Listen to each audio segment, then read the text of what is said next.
but basically the state would be taking 70% of Correct. the revenue, and the bill basically stripped any local control, ability to regulate. Seems like a pretty big government grab to me. Like we said, you're taking, the residents are the ones at risk here. Release, there's fine particulate matter, there's nitrous oxide, things like that. One of the things that they won't show us in the air quality permit is the size of the smokestacks. They won't release the size of those smokestacks. Hey, it's Jordan with Status Coup. This is Ashley with Status Coup. On the ground. In Philadelphia. Flint, Michigan. East Palestine, Ohio. Please support the leading independent news outlet on the ground, covering what the corporate media covers up. Hey, it's Jordan. Happy to be joined by Shana Crossland. You are a West Virginian, and really interesting, I would say, fairly corrupt story going on there, which is not unusual for West Virginia. I've been there a few times. Part of the kind of explosion of data centers popping up all over the country to support artificial intelligence, also cryptocurrency. There is a push for a data center in Tucker County, West Virginia, kind of the northwest part of West Virginia, that apparently the residents, even the local politicians, had no idea about, and the state kind of rammed through. And now there is a mass mobilization of residents to fight this. Let's start from the beginning. How did you find out about this, and what were you told? Because it seems from my research, not just the residents, but the local politicians didn't know much about it either. Yeah, that's pretty much true. So I'll try and sum that up pretty quick. So back in April of this year, a local resident noticed something in one of our local papers, the Parsons Advocate, and it was basically a bid for an air quality permit from a company called Fundamental Data. She was an educator. She also worked in law, so she's really interested in those parts of the paper. So she is also a very big environmentalist. So she immediately went online and looked up this air quality permit at the West Virginia Department of Environmental Protection's website. And the first thing she noticed was how heavily redacted the air quality permit was. There was just so many blackout lines. It really, really kind of put her into action real quick. So she called one of our local representatives, one of our local mayors here, and was like, hey, have you seen this? Do you know anything about this? And he was like, no. So he investigated a little bit by calling some of our other local leaders, our local mayors, our commissioners. They didn't know anything about it at all either. This led them to discover House Bill 2014. House Bill 2014, it kind of nicknamed the governor's bill. It's called the Power Generation and Consumption Act. And basically what it is it's a certified microgrid program, and it's meant to encourage the build of microgrid, these power plants to power high-end data centers. So fast forward just a little bit after that, the mayor of Davis had a town meeting, a county meeting, and hundreds of people showed up for that. It maxed out on Zoom. And by that point, rumor had started to spread. So people were already kind of doing some research and were really, really, really pushed off about House Bill 2014 and about the build of this power plant and all these data centers that could possibly be coming with this power plant. And I say possibly because at that time, like I said, we didn't know anything. And more importantly, the fact that in HB 2014, there's this nice little bit that states that towns, counties, municipalities, their right to enact any type of zoning and say, hey, we don't want this type of thing here in our town has been revoked. So local government, local people have absolutely no say in what can be built as far as these data centers and microgrids go. So that was a big red flag. And also this power plant is slated to be built within a mile from our two towns and our Davis Thomas Elementary Middle School. Those are our children and those are our backyards.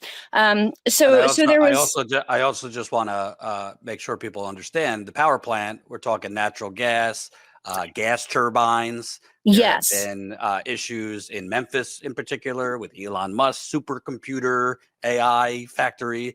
with gas turbines polluting the community, residents getting sick, reporting that it outside smells like their kitchen stove is on.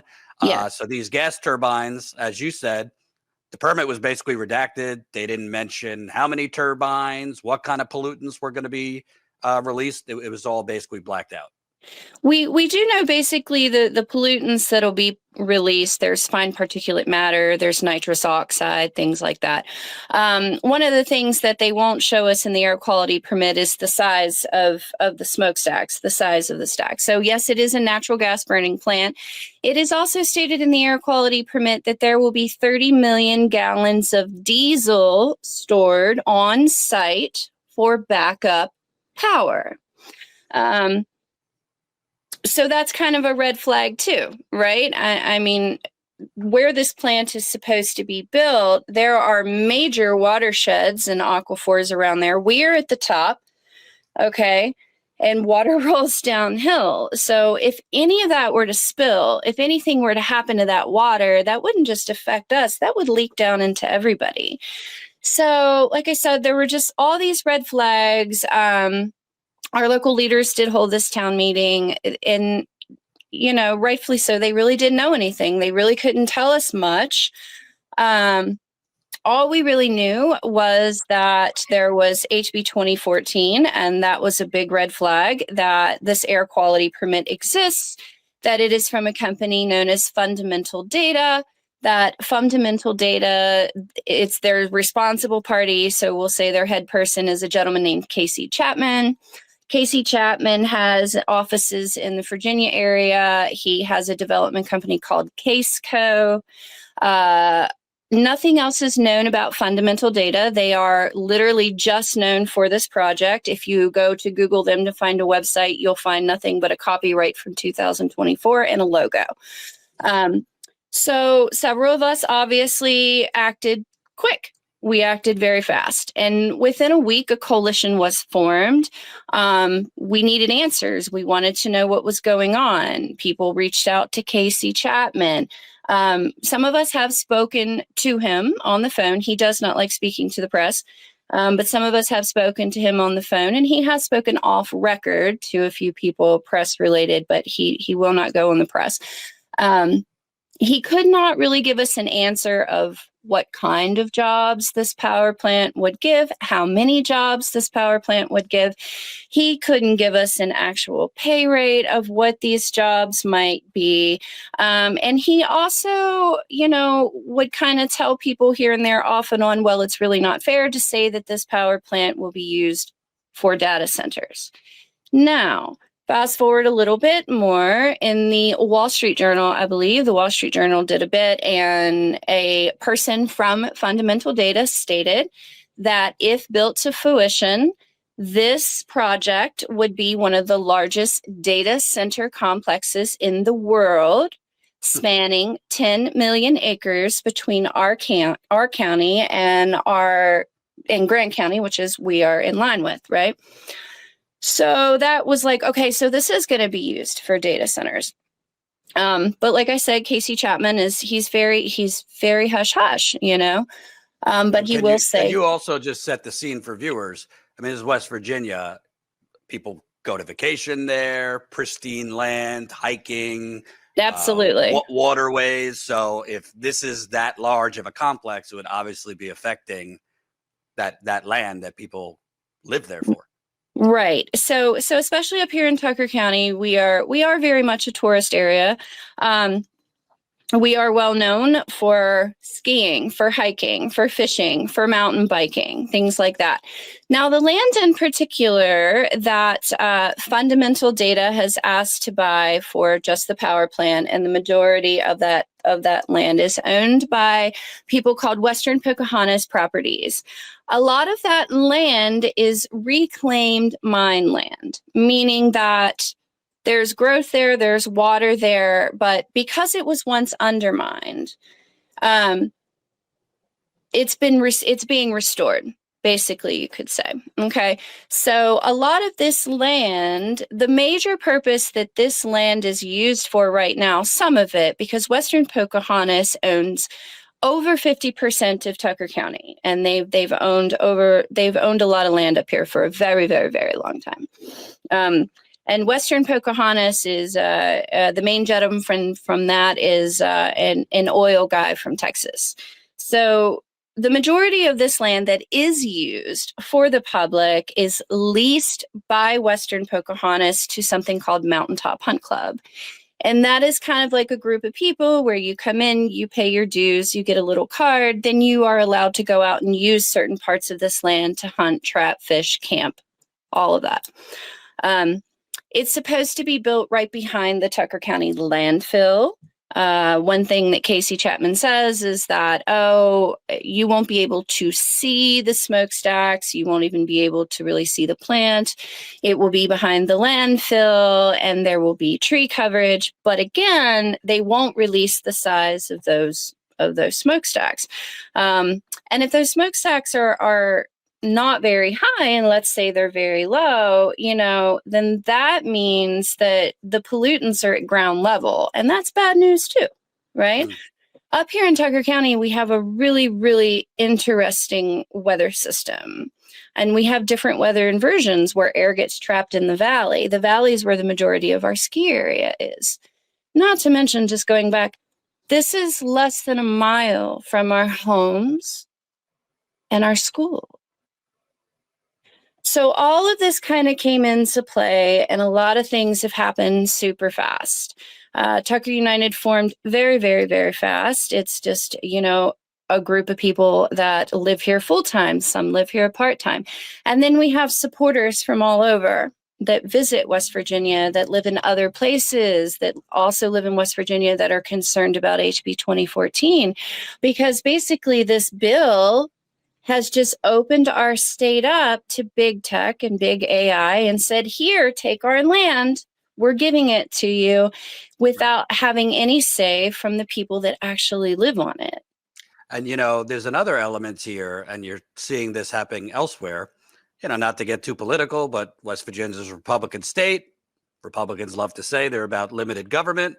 Well, the governor sure seemed to try to ram through a bill at the last minute in the last legislative day of the legislative session to get this power plant / data center complex rubber stamped, and basically make it so that the revenue would go from the local Tucker County to the state.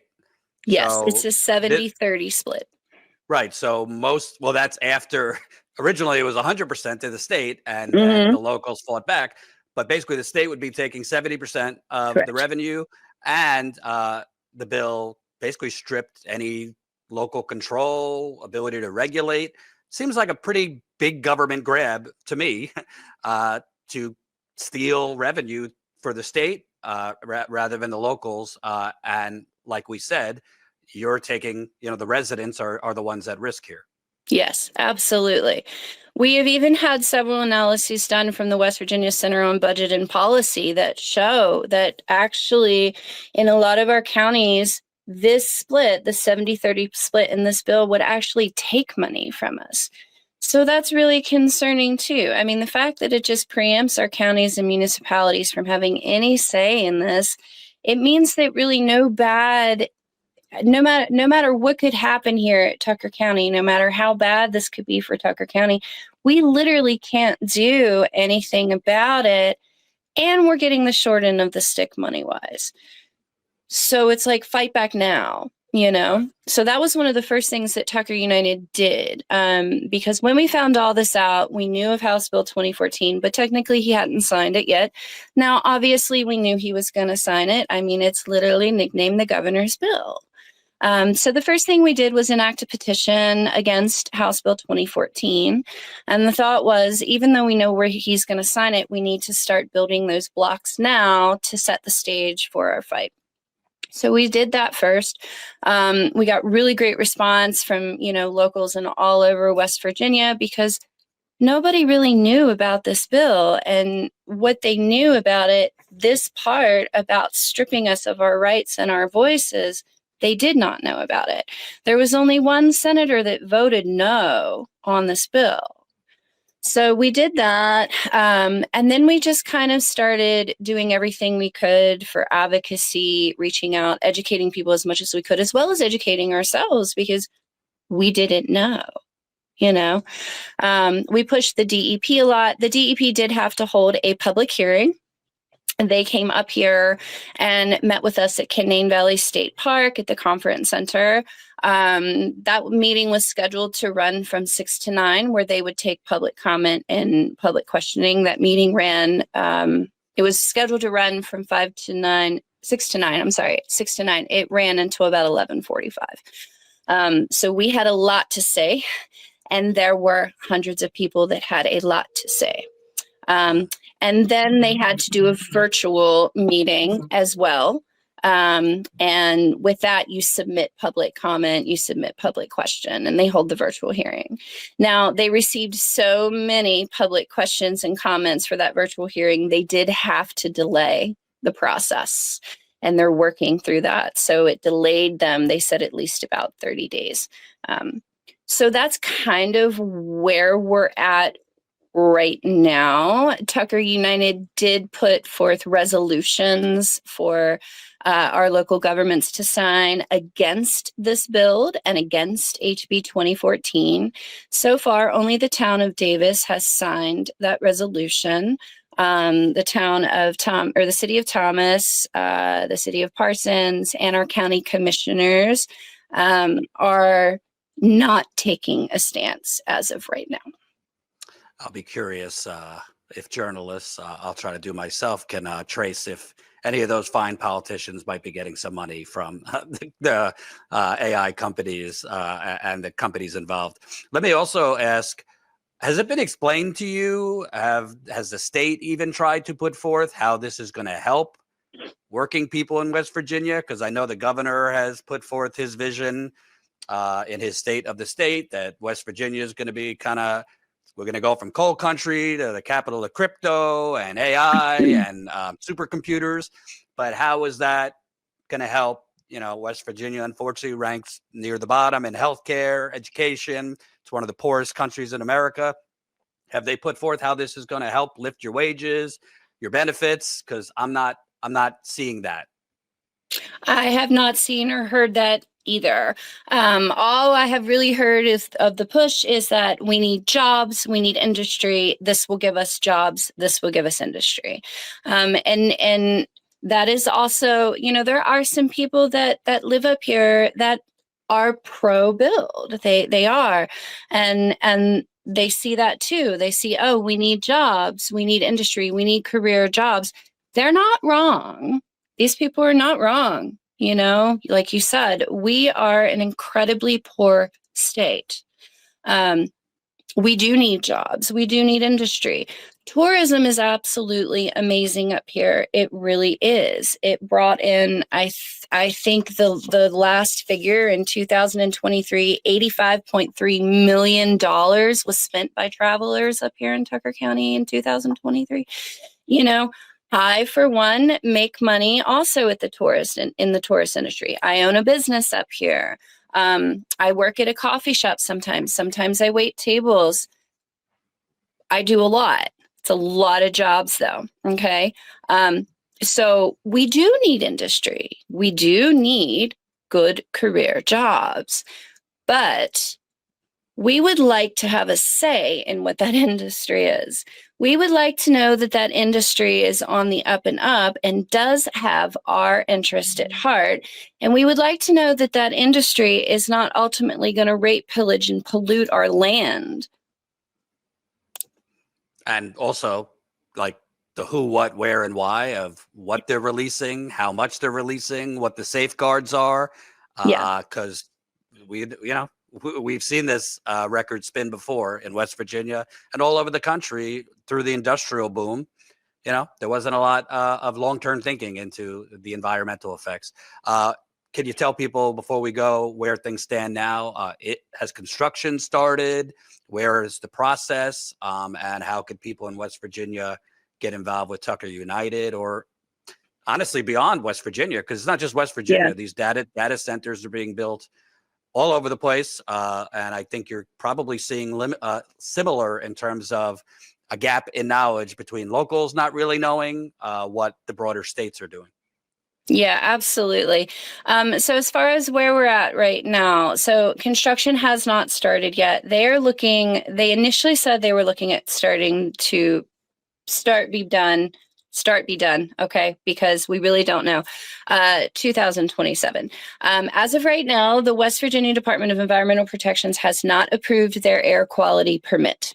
So that is the first thing that they have to get before they can go any further is that permit. So we continue to put pressure on the WVDEP to release the information that is in that air quality permit as much as possible. So that's where we are now. The other things that we're doing is just continuing advocacy. We are writing letters to our local papers. We are reaching out to Charleston, doing as much as we can. We have invited the governor here. We're going to continue to invite the governor here. We want to talk to him. As far as what other people can do, and you're absolutely right, this isn't just a Tucker County fight. And we have been very, very firm and adamant when we are talking to people to say, this isn't a Tucker County fight. This is a West Virginia fight. And it is a West Virginia fight because of HB 2014. And again, as you said, yes, this is an everybody fight because this is our land, this is our home, and this is our voice. So ways that you can get involved with Tucker United is simply just, we do have a really great website. You can go there. And there's a lot of information there as far as what we're doing, where we're at. There's also action items there. We do try and send out a monthly email. We also encourage people to research everything you can on the environmental effects and the health effects of data centers and where they are. You know, Texas, there's a really great story of a couple out in Texas. Research these things and pay attention to what your state government is doing. Get involved, get informed, and really, really, really pay attention. So we will wait for the WVDEP. And like I said, we will continue that advocacy. We will also continue to push our local government to either take a stance or let us know what you're hearing from Charleston. Because while, yes, HB 2014 does kind of tie their hands, so to speak, they are still our local government, and it is still their job to advocate for what is right for us. Absolutely. Thanks so much for telling us about this. I'm going to try next time I'm on the ground, maybe stop by in West Virginia to talk to locals, spotlight this, and we will stay in touch. All right. Thank you so much. Absolutely.